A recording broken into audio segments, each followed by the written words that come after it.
Today's topic for discussion is, let us see the living and non-living characteristics of viruses.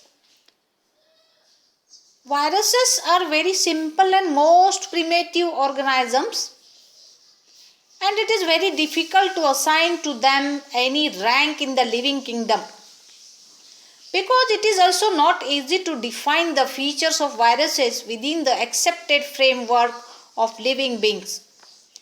Hence, it is better to regard them as an intermediate stage between living and non-living organisms. Some of the characters of living as well as non-living things are present or exhibited by viruses. Let us see the non-living characteristics of viruses. Viruses has genetic material, that is, viruses contain DNA or RNA. This is a nucleic acid that occurs in viruses, and at a time only one type of nucleic acid occurs in viruses. And viruses can mutate. Mutation occurs in the viruses. What is mutation? Sudden change in the genetic sequence of virus. That is mutation. Mutation can occur in the viruses. Viruses can grow. They can grow into the host. They can multiply.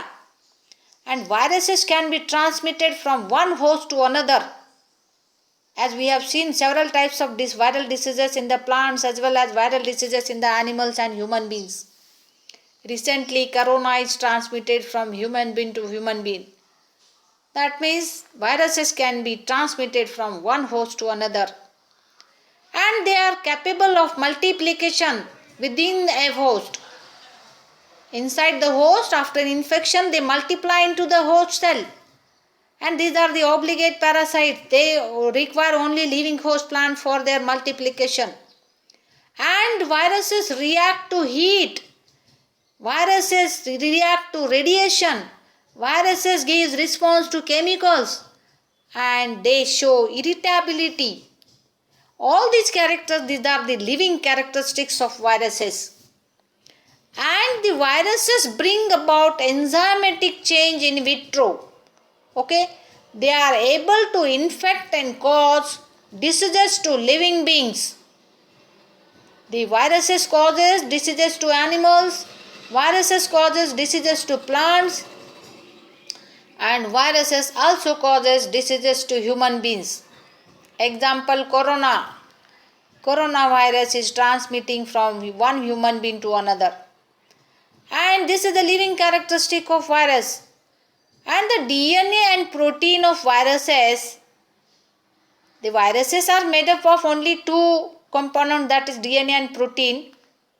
And this DNA and protein which occurs in viruses is similar in composition and structure to those of the higher organisms. This is also a living characteristics of viruses. All this is about living characteristics of viruses, which are very small and most primitive organisms. Thank you very much.